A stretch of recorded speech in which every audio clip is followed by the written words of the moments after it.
honestly, please introduce yourself to the camera, let the people know who you are, where you're from, and what you do. And then obviously, I just got some questions for you in terms of, where we were before, what we did, where we are now, and lastly, where we're going. All right, so I'm gonna say this for the producer that's watching this that's very hesitant about literally changing their life and has been through multiple different courses.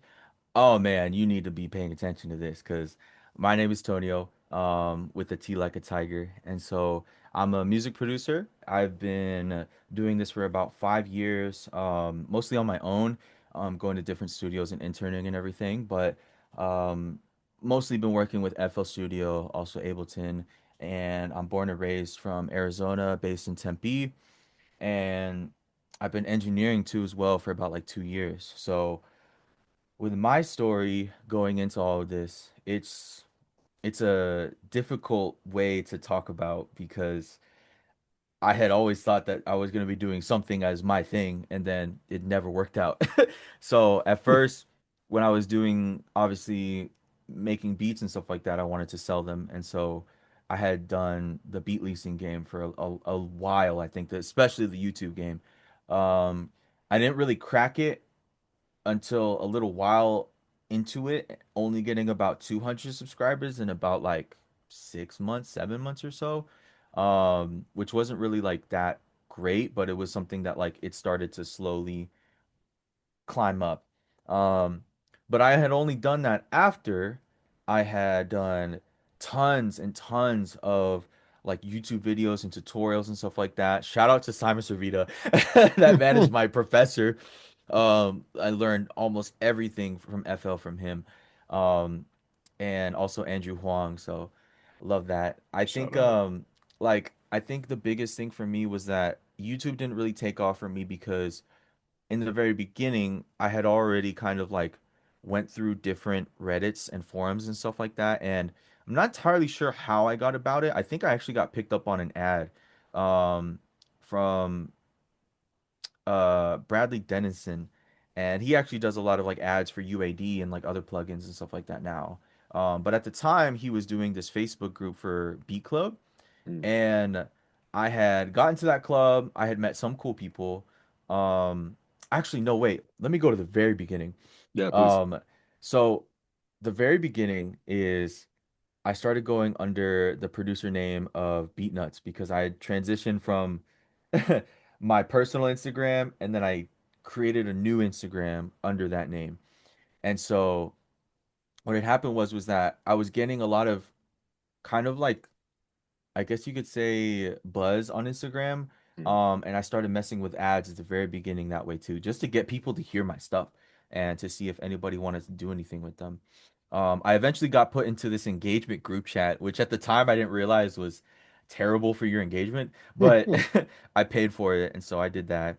And then that's how I met one of the people actually with the ads to get into the Beat Club with Bradley Dennison and all him. So at the time, I was on these Zoom calls as well. It was him just kind of giving sauce, but he was also very strict and very like, well, if you don't do this, you're never gonna go far, type of situation. And at the time, I'm only a year into this and everything, and so I'm like, hey, what do I do? What do I do? He's like, you got to make a beat, you got to record it, you got to post it, you got to edit it, you got to do this, blah, blah, blah, and you got to put on YouTube, and then you got to start your funnel. I'm like, my funnel. So then through there, I get put on to ClickFunnels, um, Mm. with what was it? Producer Grind or something like that. I can't remember. It was like one of like the Beat Stars kind of like associate people. So then I bought that course too as well, because I wasn't really feeling the whole Zoom call and just getting, shit on.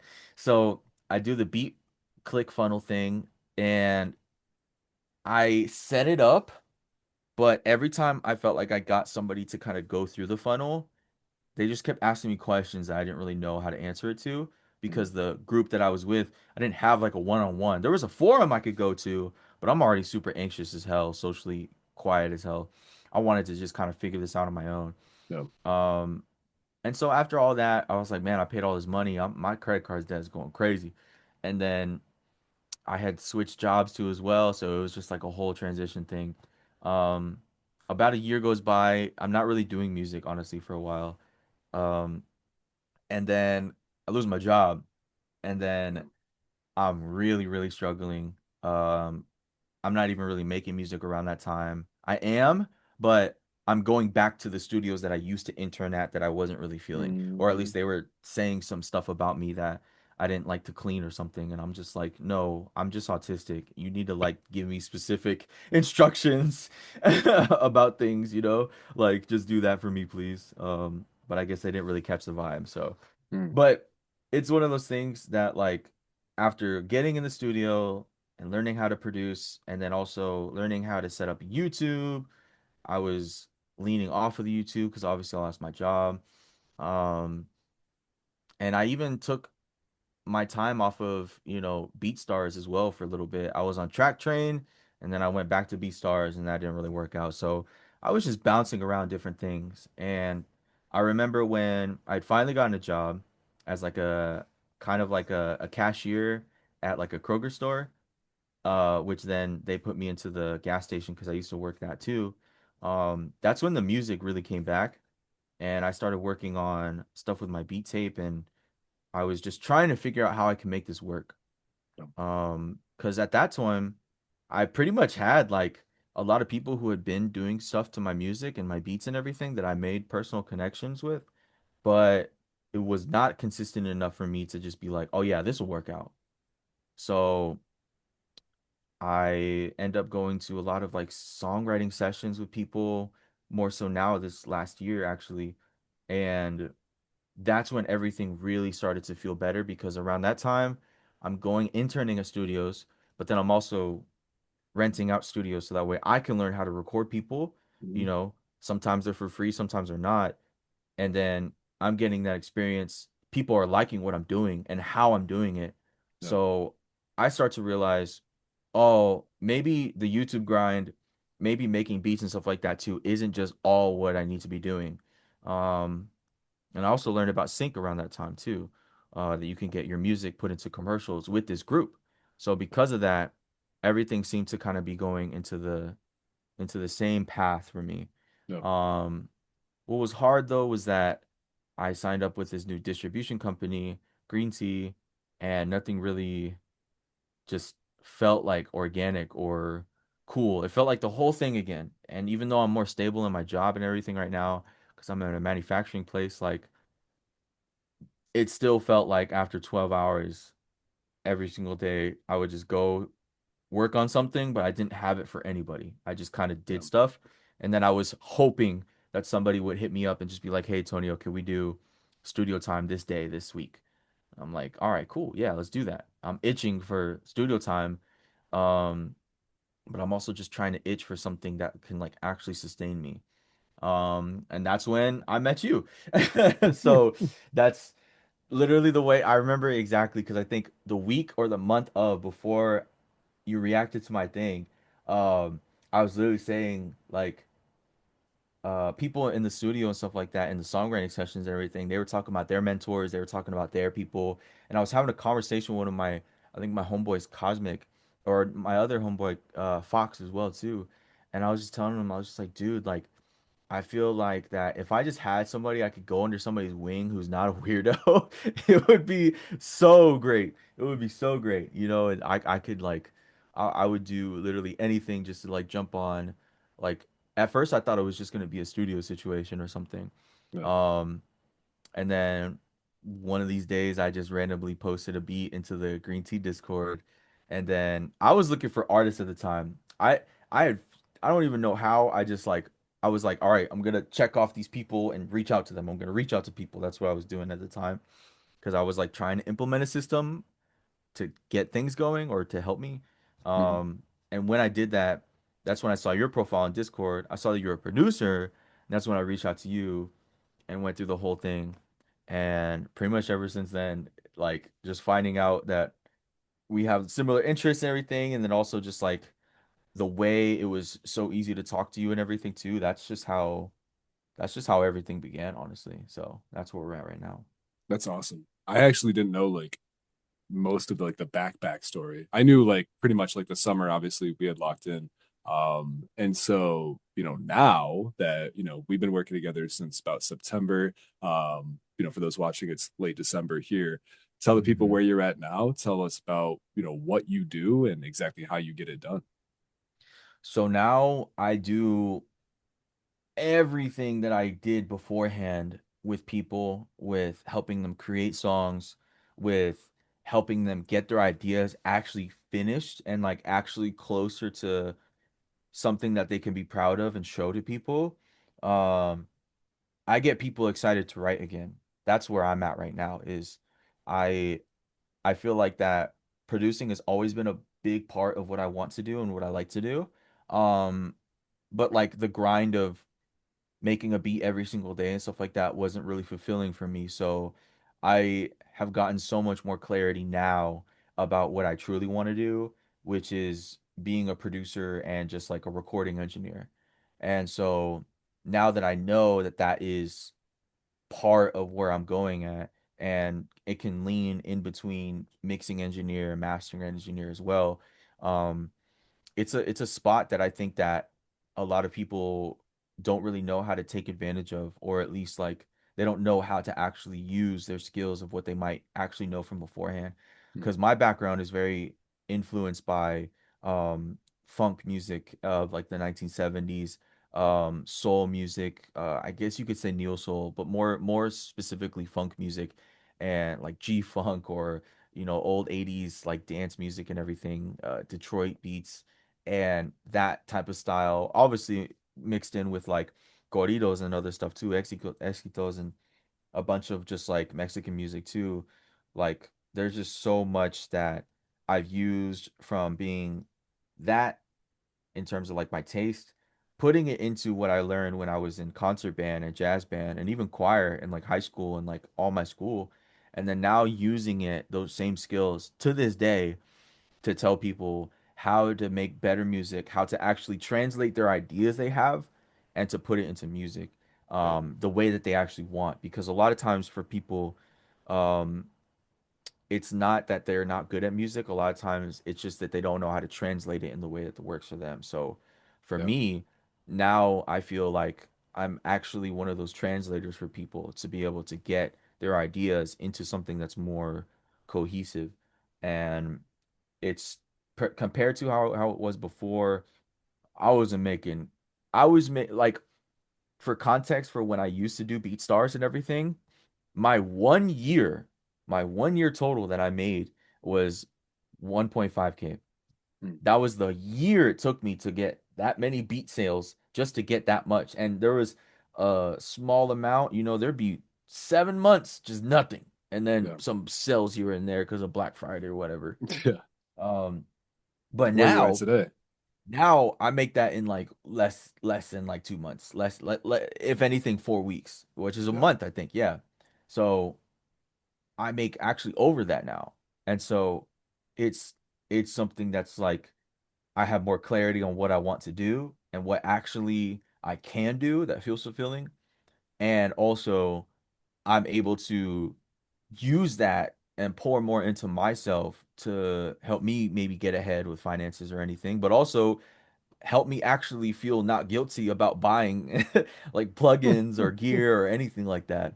It actually makes me feel excited about doing things that can improve my area. And it's crazy because this room that I'm in with my studio and everything, I didn't have this like 2 years ago. Yeah. And now knowing that I actually get to use this and also keep it with the money that I'm making right now too, it's a great feeling. So That's amazing. I'm just so curious. What do you think was the biggest shift between back then and like September now to December that you've experienced in the last 3 months?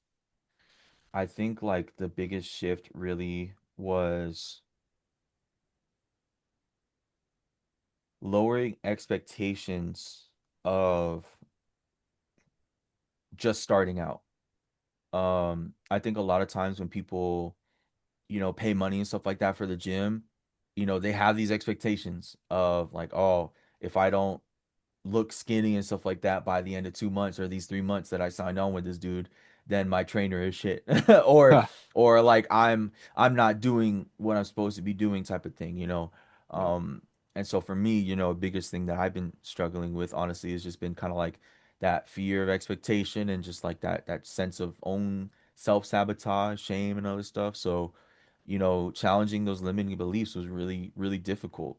But the biggest thing that transitioned everything was being able to have have you help me out with, hey, we're not gonna run this like it's just like a machine. We're gonna build the machine. We are the mechanics of the machine. We are not the Mhm. machine itself.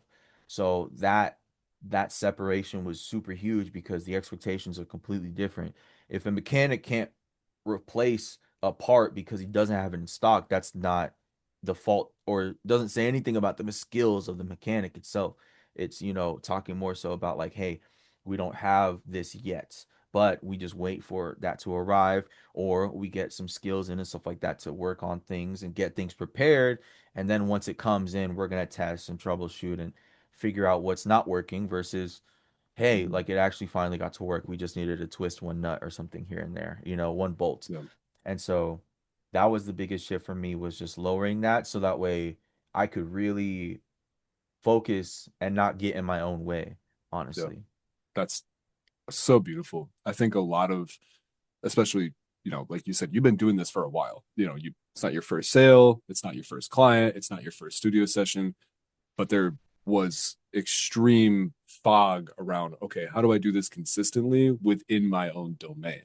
And Hmm. that's what, leads me to ask, like, what do you think you've become confident about in the last 3 months? What do you think has shifted from, when we first started to where you are today, going into 2026 with this model and everything that you do now? Yeah, I feel super confident about telling people what I do and also telling them that I can do it for them and help them out for a price. Like it's not anything anymore that makes me feel guilty or it makes me feel like shady or anything like that. Yeah. I don't have that anymore. I might have it a little bit for some situations, but in the very beginning, I had that just for every situation. I had it for everything. And I didn't know how to talk to people in a way that, one, made them feel good and made them feel like, oh, yeah, let's do this. And also made me feel like that, ah, man, but I'm low key giving this person like nothing. Like I'm giving them nothing, but that's because my perspective was thinking that it was nothing, and in reality, Mm, it's probably the one thing that they've been looking for years. I had somebody, right. like I told you, Saint Germain. He told me about like, yeah, dude, like, thank you, because I was going through the process with him and everything too. We had already been doing this for a couple of weeks, and so now it got to a point where we got to the song finished. You know what I mean? And we were just pretty much going into the mixing stages, and I remember telling him just like, I kind of like opened up and I was just like, man, well, thank you just for being a part of this and just like, trusting me and everything too. Like, I'm really glad that you're a part of this and everything. He's like, bro, stop that. Thank you. Like, you know how long I've been waiting to find someone like you? Like, for years. I'm like, oh, okay. Well, that's great. I'm glad. I'm glad that this actually works out. And it also feels, it feels like that there is something that is being shared here and built upon.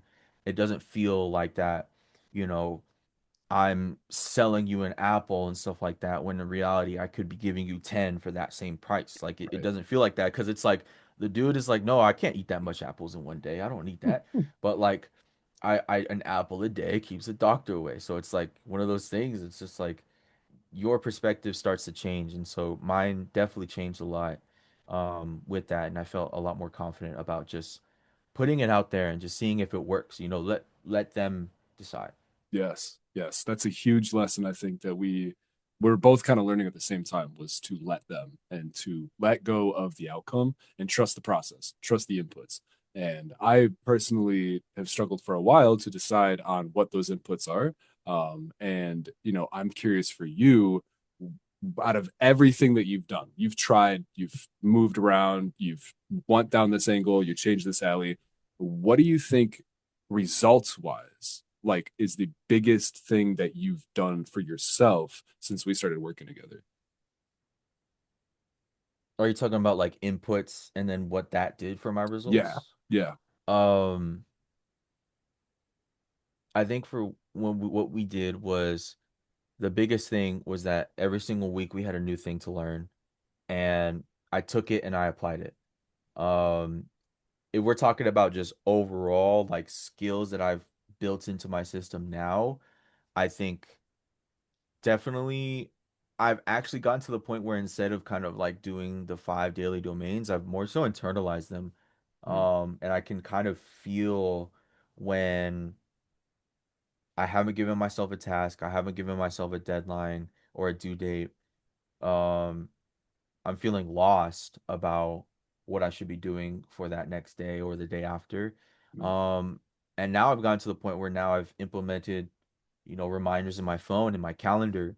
I think the calendar is legitimately the biggest thing. Like the time blocks and putting that into there so that way not only am I ahead of everything where I know, oh, I forgot about this because, I didn't put an alarm for it on my thing. But that just helps me overall balance everything where, I'm realizing that I'm essentially getting, you know, like I'm putting in less than part-time hours into this stuff, and at the same time I'm getting part-time, if not full-time, finances from it. So the biggest thing for me, I think, was the five daily domains and the calendar and meshing those in together to the point where now, I have check-ins with myself. I have these shortcuts where anytime my alarm goes off, I speak affirmations with me as well. That was a huge one, reminding myself that my situation and stuff like that right now is temporary and it's also going to be able to flow and change. So those were really big to the point now where it feels like it's second nature, and now I can focus on my health and I can focus on other things that I've been like neglecting. And now my routine, I've my nighttime routine and my nighttime routine has never been better, honestly, as a result that's of it. awesome. That's great, man. You said a massive gem there where you said I put part-time hours into this and have made a nearly full-time income. And, for people listening that may think, what the hell are you talking about? It's not effort, it's impact. It's the tasks that you do on a day-to-day basis. It's death by a thousand paper cuts. I think we live in a society that glamorizes the grand act and forgets the small micro compound. And it's when you not only shift your mindset and your perception, daily domains of expanse, but you operate time into actually what you do and combine that with Yeah. attention. Oh my God, you start soaring, man. And that's where, I'm so curious with building your offer out, right? And now that you've gotten into high ticket and you've started to understand this framework of things and you've made it your own, for people listening, listen, Tonio did the work. Like it doesn't matter who you hire, it doesn't matter who you work with. If you are not down to throw yourself into uncomfortability, you're never going to get anywhere. And we were just talking about this earlier. There's a point of plateau where you may feel, oh, I'm not growing, I'm not stuck, but you look back and you are at a higher altitude than you were in the past. And so I'm so kind of genuinely interested to know what the offer, the high ticket model, we started to mess with funnel ads, then we just went to regular follow ads. What do you Mm. think that did in terms of your operation, in terms of changing how you go about everything? This is obviously personal life, but also in Oh, your yeah. business. Oh my God, it actually feels like that I have a step-by-step process that I can repeat. Yeah. It's just repeatable. Um, Now it's something that like if I'm ever stuck, I know it's because I didn't go to the next step or I didn't finish really the step of what I did Mm, before. I can start to see where if I'm trying to work with a prospect and, understand them more and genuinely, learn from them and like see what's going on with them, if they need help and if they don't, um, that was the biggest part I think for me was that I didn't even get that far before learning this framework and learning these things. But obviously, with you and me working and me putting in the work, like I put in heavy work into making sure that the offer and everything was solid beforehand. So yes. that way, learning around like the end of month one, month two, learning how to actually talk to people and get into, essentially digital door to door, like Mhm. that changed everything to the point now where it's like, oh, okay, I don't feel it's basically the same thing as saying like if I was a door-to-door salesman and stuff like that, if I didn't have any script, I Yeah. need to make sure that I have a script that is just a checklist basically for them to look at because they're not super like if they don't get that one door sales, then they're not gonna like really be too upset because they know they can go to the rest of the block. And Yeah. so learning that really helped me understand like, oh, this is repeatable. It's literally it has nothing to do with, you know, like oh, the potential of somebody, or it has nothing to do with how talented they are, how many followers they have, how many followers you have. Nothing of that, anything like that ever matters actually. It matters to a degree when it gets to like higher people or people who are more into the scene, I've noticed, but like there are still people who are learning, who are still like trying to figure out how to do this because they don't have that system of people. They've probably ran into those people before or they haven't yet. And Yeah. so that's where once you know, hey, this is what I do and stuff like that, are you interested type of thing, it feels more genuine and of a conversation. And so that was the biggest thing was just learning that it was repeatable and I can talk to that with many different people. And then I started to realize, and we talked about this too, like you start to realize like that you hear things from people. You hear things from people where it's like, oh, if I Mhm. had this, oh, things would be great. Oh, if I didn't have to worry about this thing from this one person, or if I could only just find someone to help me make a song or something like that, then oh my gosh, I would lock in with that person forever, you know? Yeah. And then when you start to hear that, you can't unhear it. And then it it literally changed everything for me to be able to recognize like, oh, I'm on step one where I'm just talking to them. Step two is getting them onto a call to see if I can validate everything that's going through with, can I genuinely help you? Right. That's the biggest thing. It's no pressure. And that was the biggest thing for me was that like I had escalated so much pressure to stuff beforehand because I didn't have that script. I didn't have that, and it's not necessarily like literally a script, but it's mostly just something that I created into my own with the stuff that you had shown me with the framework. And so now it's always something that I feel like I can go back to and replicate and not feel a type of way about it. It doesn't feel like I need to, break my back for every specific person type Yeah. of situation. It's something I always can go back to. That's genius. Absolutely genius. And, I'll say it again. You did the work. And that is something that I live by now where, I think I got it from Hormozy where they say the work works on you more than you work on the work. And, Yeah, I think that's learning the true. skills that you have learned is definitely it's evolutionary because now, like you said, you hear things differently, and it's because you have a solution-based mindset. And not only that, but you know what people actually need out here in the marketplace. And I say this in this part because a lot of people think they need to have the best business model or the best offer. And yes, a very clear, No. simple offer is very important. Like you said, you took some time to really dive deep into what that is. And the reason why is because we need to make sure that we can actually fulfill it, right? But the Yeah. biggest thing that happens, and it happened to me and it happened to you, was the execution creates the clarity. It's not the chat GPT planning. It's not sitting behind a Google document. Yeah. It's fear disguising itself as productivity, when in reality, the marketplace is going to tell you what you need. The people around you are going to tell you what your value is. And the more comfortable you are being uncomfortable getting in those rooms, you're going to realize 99% of people are not doing that. And that's exactly what this is. And that's why what we do is not rocket science. It's very simple, it's easy to understand. The hard Hmm. part is, of course, the consistency, but it's just being open, it's just being vulnerable. Fear of rejection can't exist when you're in a world of digital door to door, like you said. Yeah. And that's just some of the beautiful growth I've personally witnessed. When we started, there was a lot of hesitancy around, oh, can I actually get out in the world and say this? Will they actually listen to what I'm saying? Are they going to find me snake oily salesman and all that? And realistically, like you said, no pressure. It's just if this fits for you and this is something that you actually are passionate about, then like we got the solution. And that takes Hmm. confidence. It takes a lack of ego. I just love everything that you've put into this, man, because like I said, and I'll say it a third time, you have done the work and a loads of it. There is nothing shy of Tonio's drive. Get out of his way, man, if you don't want to be crushed, because this man has got something for y'all, bro. I tell you. One of my last questions for you, man. I really want to know ultimately, together, what part of just everything we've done together, because like you said, week to week, we were learning a lot of new stuff. We were implementing and we were studying. We're kind of learning practicality and the theory at the same time. So it did Hmm. make for a good learning environment, but it can be overwhelming, right? So I'm just Hmm. curious, out of everything we did over the past 3 months, what would you find the most impactful? Mm, I think the most impactful was what we had talked about how we need to get 100 calls. That was the most impactful of like, and this is kind of goes back into like the shift as well too. Um, but that honestly changed my mindset about a lot of things actually.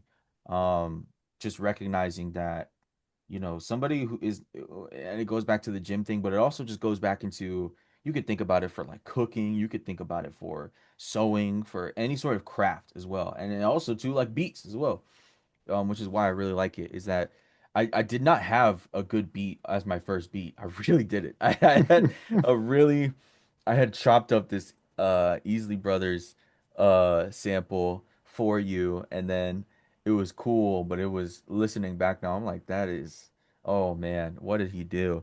You know, so it's one of those things, but like back then I didn't really have the mindset of like, oh, this needs to be the best beat, otherwise I'm not gonna be able to get this to somebody else, and no artist is gonna hop it. I didn't have any of those expectations for myself, or I didn't think that that was my goal. I was just trying to figure out, do I have the skills, you know, to eventually pay the bills?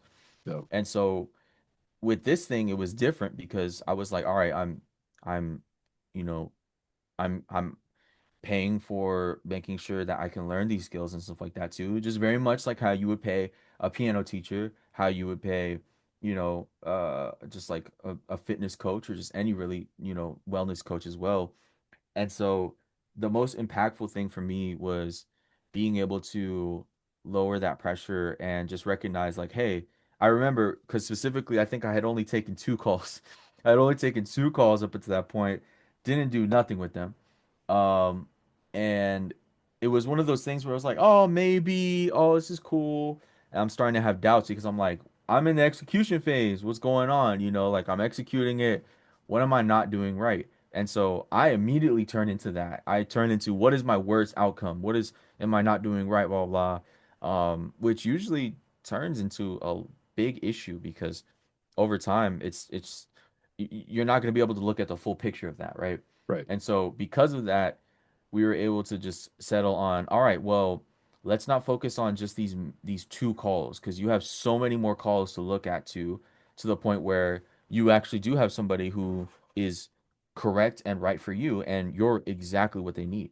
And so that's exactly what happened. I think literally not even like, what was it, like the fourth call or third call or something like that. And I think it so was that, literally the call right after that second call. yeah, After it that, was right after. And I literally was just like, huh? Like it felt weird because as soon as I had that mindset of like, all right, you got to take 100 of these before we actually get to our desired result, which the desired result was where I am literally right now, which is working with multiple different people and you know having sessions with them and stuff like that, whether it's in person or online, and being able to help them progress their music and actually feel like that they have a producer on their team to actually not only one improve their music to the point where it's their demos are sounding less like demos and actually more like finished songs, but also me in terms of just like it helped me get that clarity about recognizing that like, oh, I've known how to do this and now I'm actually getting fulfilled for the work that I really truthfully deserve. And that was the biggest thing, was just like being able to figure out like that impact of that mentality, because I think I definitely had the solutions mentality, and that was both good and bad because I was only focused on the solution. I was only focused on the equation. But I didn't really zoom out into, okay, what are we using the equation for? What yeah. is it actually solving in terms of our big problem? So it helped me zoomed out a lot for sure. That's awesome, dude. That is, God, there's so many takeaways. I can't wait to watch this back. I just sometimes I forget, like, you grow so fast and you do so many things. When you actually take a look back at this, it's like, wow, okay, a lot changed, a lot shifted. Um, my last question for you really is, what would you describe working with me to anybody that would be considering it? You can be positive or negative, I don't care. I just want to know.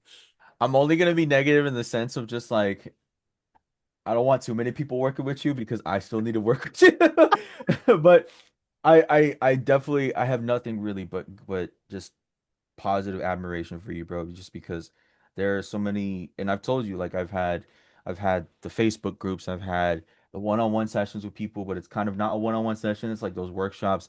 I've done internships, you know, cleaning up toilets and being told that I'm not good or it's whatever, and just I've been in situations where I have been appreciated still, and their foundation isn't solid either, so it just all falls apart or it just changes suddenly.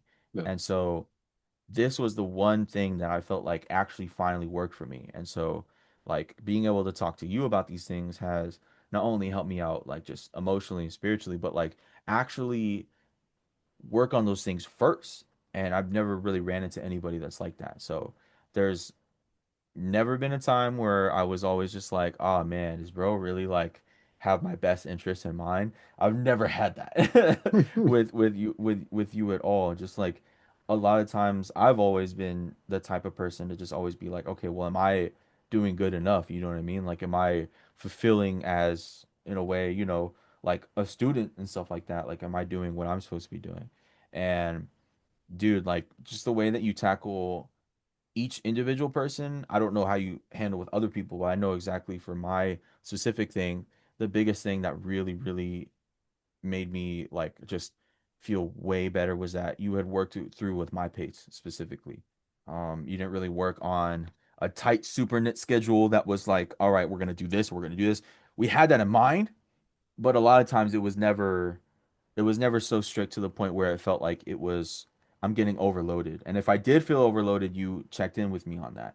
And that was something that was just like, wow, people are actually positive and we can construct and build and do things together at the same time. Okay, that's cool.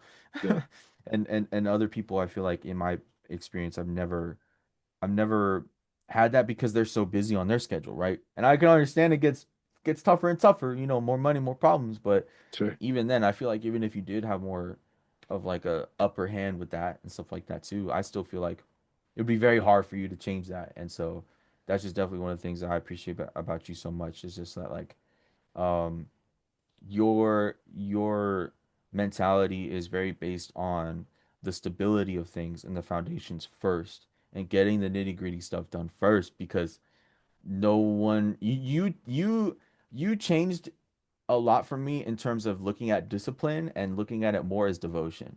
That Mm, was I've never had nobody do devotion with me like that before, because that's we cool. talked about Naruto and you've done Yeah, stuff with Shaolin and everything. So all of that is stuff that I genuinely align with and I would prefer to learn instead of how a lot of the fast-paced, digital coaches are doing things, or even just managers of like music and just microwave music and that whole conversation. But this yeah, genuinely felt like something that was like, no, we're gonna get this stuff done first and really get your mentality about it to the point where it's undeniable how you feel now. So yeah. yeah, man, That's amazing, man. Thank you, first of all, massively. Thank you. Thank you for the of trust. course. Thank you for the mutual shared effort. I've learned a lot from you just as much as you've learned from me, and we continue to develop that. Um, Hmm. I think, like you said, man, foundation first, but more importantly, it's really goes to show you get out of something like this what you put in. And I'll say it for now the fourth time on recording. You have done the work internally, externally, in metaphysically, everything. And Yeah, I don't think you would have gotten to this stage if you weren't ready to confront bad habits and to adopt new ones. But not only that, it's not like you were coming in shambles, right? But you registered very early on, oh, this is going to take a shift in mindset. This is going to take a different level of acceptance. And now yeah, 1750 in 3 weeks feels normal. It feels natural. And like you it said, from beat stars to now, feels it's crazy. yeah, it's beautiful, man. So dude, like I said, genuinely, thank you so much for the trust and for the ability to develop with you. Please tell the people where they can find you, all the ads, all the handles. We'll drop everything in the description for the gang. And lastly, once again, reiterate what you do and where they can find you if they're looking for a producer to partner with. Awesome. Well, yeah, again, it is Tonio with a T like a tiger. You guys can find me everywhere on Instagram, TikTok, also YouTube too. I have my beat tape stuff that I need to get back on my rollout for, but I was a little busy doing this. So that will be that will be going definitely soon, more leading into it and everything. But I have a video on there, but all of my handles are usually just made by Tonio underscore or just made by Tonio. And yeah, I'm just super excited for this next year and to be able to show more people about not only how I can help people as well, but also just leaning more back into my story. That was the biggest thing was that like my focus was I need to be able to figure out a system that works for me so that way when I can work on my own stuff and pour into my own music and everything, I've actually in a weird way fallen in love back with it again. So Yeah. yeah, I'm super excited. I dropped my visualizer with the homie Eduardo Blanco. Shout out to Archbishop Eddie. Um, with Exit, and that was a cool thing that I did with the homies Don Moto and AB Swavy, from Arizona. Is better in the desert. So it's really just amazing to be able to have that, and then now I have a plan to keep going with more stuff like that. And so yeah, anybody can find me specifically. I usually go on Instagram and TikTok a lot. But I'm really excited for this next year and just getting more into, you know, personal projects now going forward. So Hell yeah.